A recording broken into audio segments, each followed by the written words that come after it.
A military Humvee convoy drives across the Afghan desert.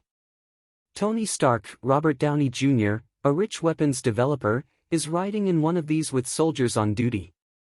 He's joking with some convoy members who appear to be genuinely pleased by his persona and colorful public image. The convoy is suddenly assaulted by unidentified gunmen. The soldiers try to save themselves, but they are slaughtered soon. Tony escapes the Humvee by hiding behind a huge rock. A missile lands nearby and explodes moments later, but not before Tony notices the Stark Industries emblem emblazoned on it. A small piece of shrapnel penetrates his body armor, causing him to fall backwards and lose consciousness. Las Vegas, 36 hours earlier.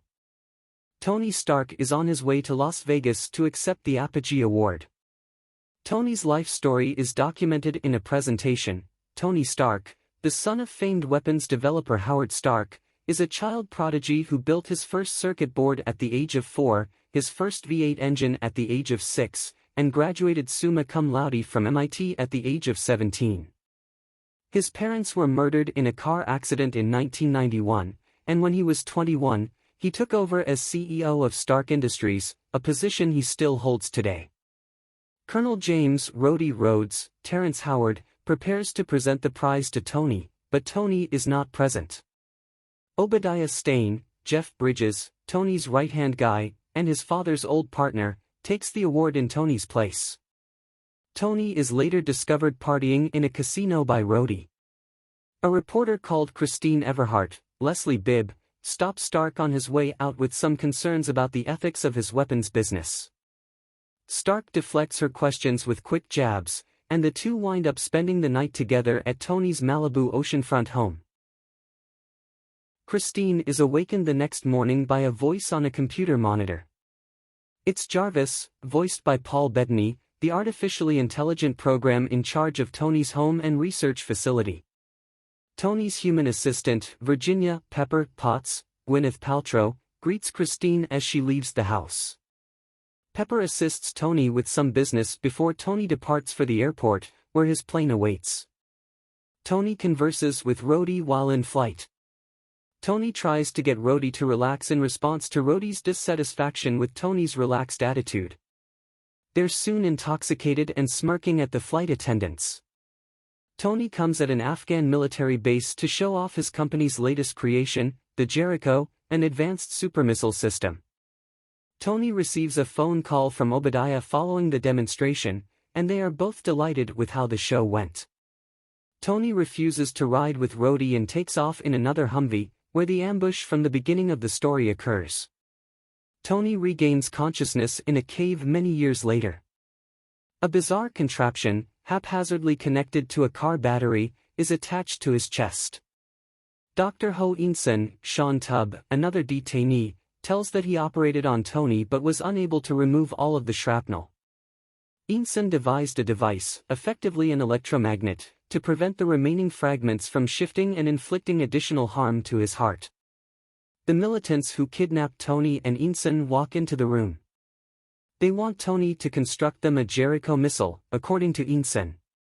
They torture Tony by immersing his head in water because he refuses. Hours later, the terrorists, members of the Ten Rings, display a massive arsenal of weaponry manufactured by Stark Industries. Tony appears to cave and begin construction on the missile, but he has other ideas. Tony builds a tiny version of an arc reactor, simplified from a much larger design used at his company's headquarters, with Insun's steady doctor's hands and palladium recovered from his weapons. The power output is sufficient to power Stark's heart for 50 lifetimes, or something much bigger for about 15 minutes. It will also be sufficient to prevent the shrapnel in Tony's heart from moving any farther and killing him. Insun tells Tony a little about himself. He grew up in Gulmira, an Afghani village that was assaulted by the Ten Rings. He has no idea if his family is still alive. He also reveals that he met Tony years ago at a conference, but Tony was probably so drunk that night that he doesn't remember him. Tony is motivated and appears to have a change of heart. He starts designing a weapons system, an armored suit fueled by the arc reactor that he would wear and use to combat the terrorists. Midway through construction, Raza, Farhan Tahir, the head of the Ten Rings, arrives and threatens to torture Insun because he believes Stark is not working as hard on the Jericho as they would want. Tony bargains for Insun's life, claiming that he would make an excellent assistant. Raza offers them one more day to complete their work. Tony finishes his assignment after working all night. Insun straps Tony into the full armored suit and instructs him on how to exit the cave. They detonate a grenade inside the cell door to distract the guards while Tony charges his suit. Insun realizes they will run out of time.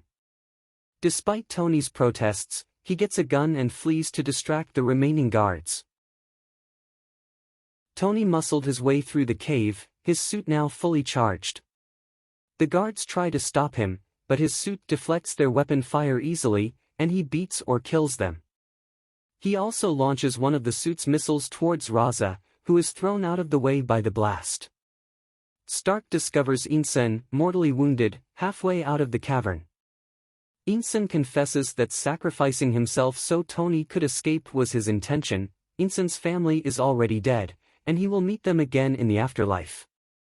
Tony expresses his heartfelt gratitude to Insun for saving him. Insun tells Stark not to waste his second chance at life. Tony deploys his suit against the remaining terrorists, activating flamethrowers and firing missiles. He destroys their arsenal, but some of their larger caliber weapons begin to harm his suit. He launches himself out of the valley using a crude jetpack. His jetpack malfunctions shortly after firing, and he survives a desert crash. Stark abandons the outfit and wanders through the desert until 2 U.S. helicopters fly above. Tony is approached by a troop of soldiers led by Rhodey. Rhodey is pleased to discover that his friend is still alive. Tony is promptly returned to the United States. Pepper wants Tony to get medical treatment when he arrives at Edwards Air Force Base, but Tony only wants two things: an American cheeseburger and a company news conference. So Tony comes in front of a group of reporters, clearly humbled and no longer the arrogant CEO he was before to his incarceration, and explains that he intends to immediately shut down Stark Industries' weapons manufacturing section. At the same moment, Agent Phil Coulson, Clark Gregg, from the Strategic Homeland Intervention, Enforcement, and Logistic Division approaches Pepper. They want to speak with Tony about his kidnapping. Pepper makes a reservation for them. Obadiah confronts Tony about his activities that evening, outraged. Obadiah understands that their company's stock value, and, by implication, their financial condition, will suffer as a result of this disclosure. Tony wants Stark Industries to press forward with arc reactor technology, but Obadiah believes it is just a publicity ploy. Tony reveals his Mark I chest piece to Obadiah during the conversation, but refuses to allow the item to be researched for production. Stain persuades Tony to stay quiet for a while so that the corporation can settle things out. Pepper keeps an eye on everything.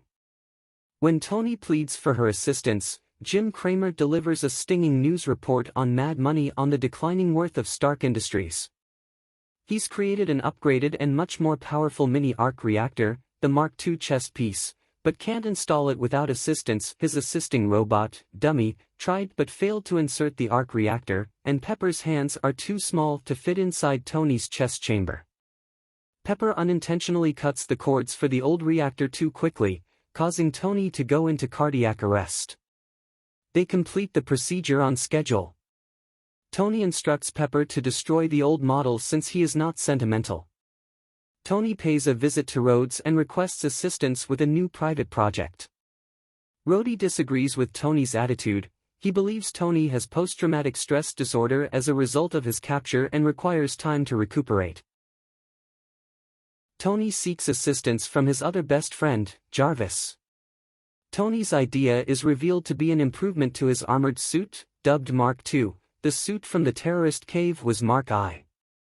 Tony discards many of the components while analyzing a 3D CGI-mapped image of the Mark I, optimizing the design.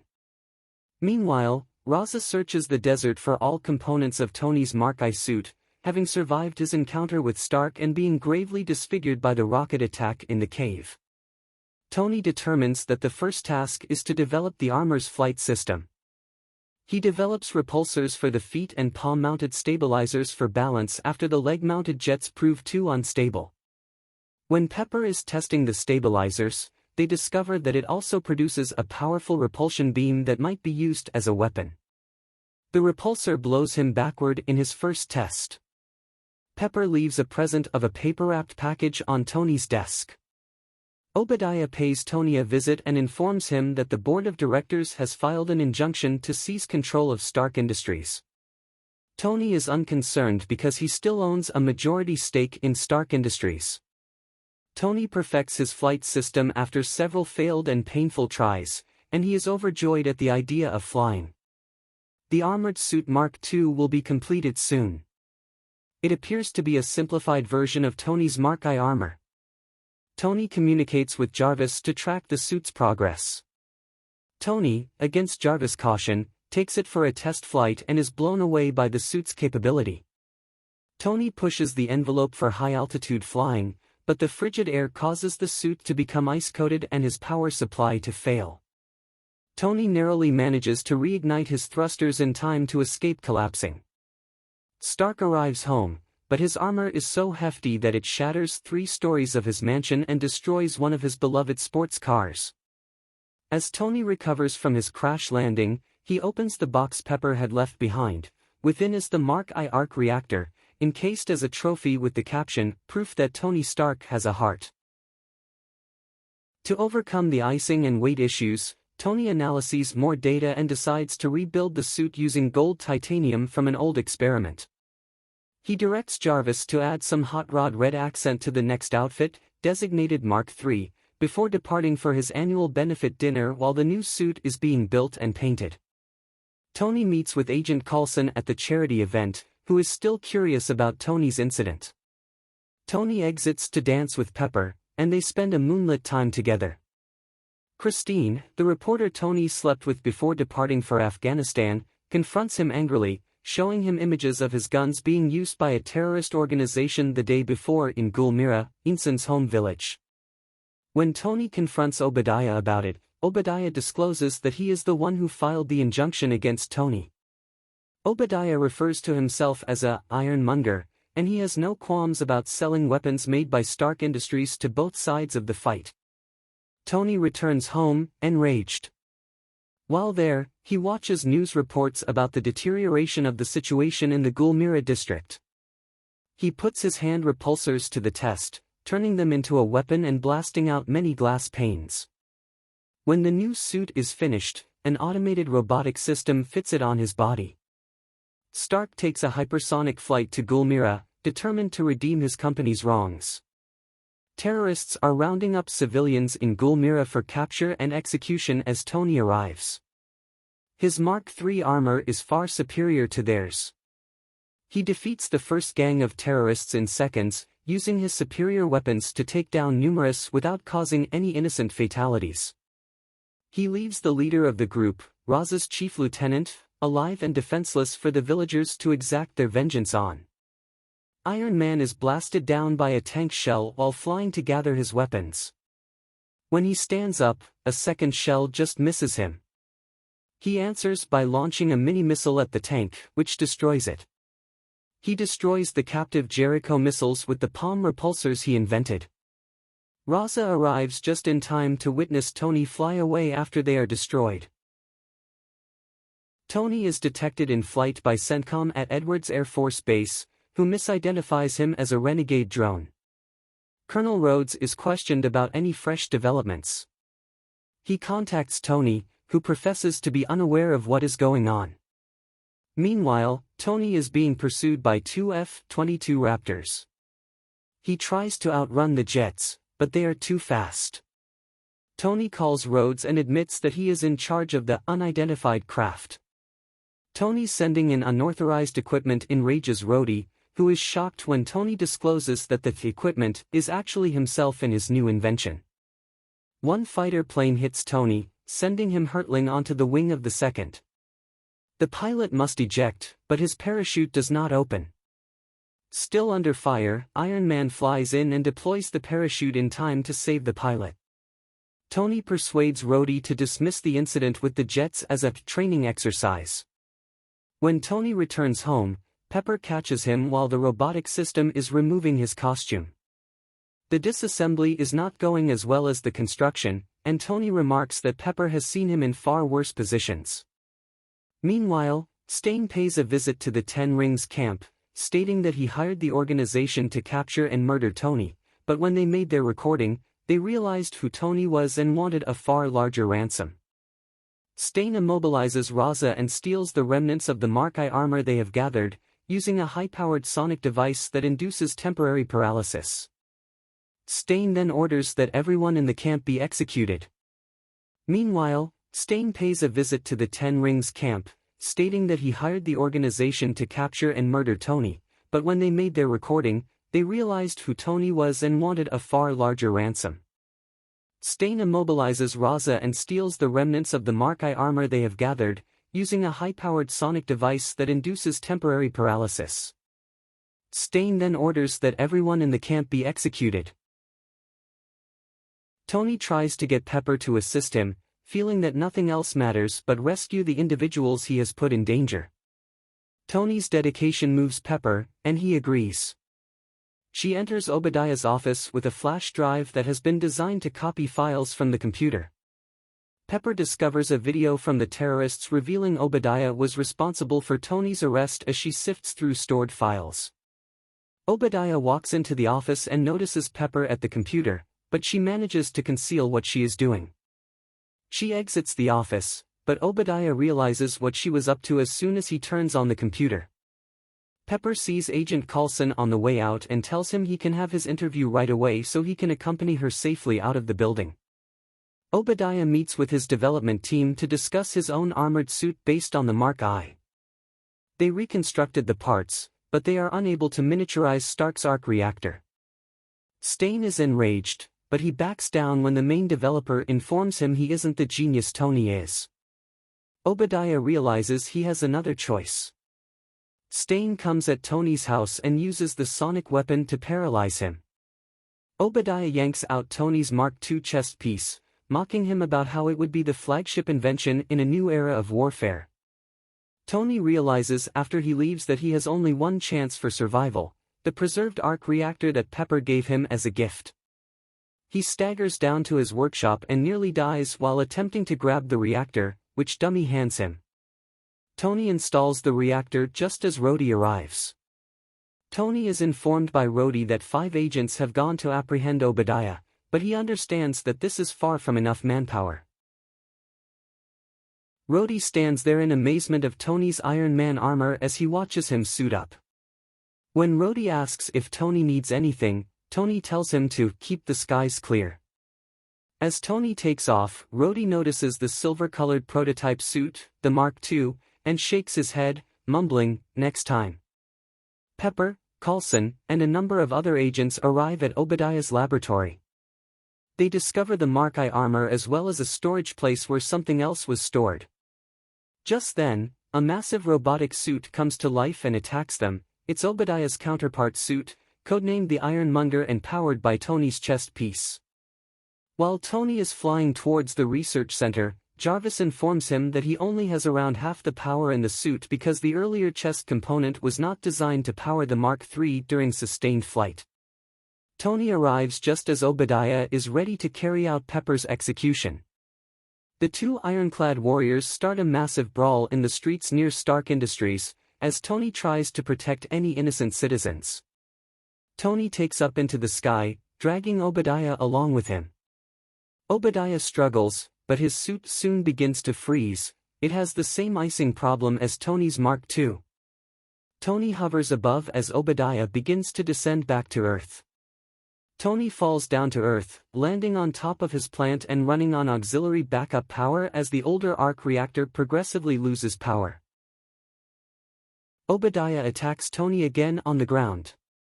Tony disables the weapons tracking system in Obadiah's suit and evades Obadiah long enough for Pepper to direct him to overload the building's arc reactor, generating a shock wave powerful enough to damage Obadiah's suit. Pepper is hesitant because he believes Tony could be killed as well. Tony manages to keep fighting while she charges the reactor. The shock wave from the reactor knocks out the Ironmonger's suit, which falls into the reactor, killing Stain and destroys it. Tony survives after Stark's original micro-arc reactor flares back to life. Days later, Rhodey gives a news conference to discuss the event involving the two robots. Tony is taken with the name suggested by the journalists, Iron Man, and intends to use it. Agent Coulson has revealed the truth regarding Iron Man, who will be referred to as Stark's bodyguard, and the death of Obadiah, who will die in a little plane crash while Tony is allegedly elsewhere. Pepper thanks Coulson but cannot recall the exact name of the group to which he belongs. Coulson urges them to call it S.H.I.E.L.D. and promises to contact them again. Tony appears in front of the media once more, this time to comply with the cover story. But as he prepares to speak, he tosses his notes and announces, "I am Iron Man." The media is in a frenzy. Tony goes home much later, after the credits, to find a mysterious guy in black telling him that as Iron Guy, he has become a part of a wider universe. Tony inquires as to the identity of the man. Nick Fury, director of S.H.I.E.L.D., Samuel L. Jackson, he turns around and introduces himself. He's come to talk to Tony about a new project called the Avenger Initiative.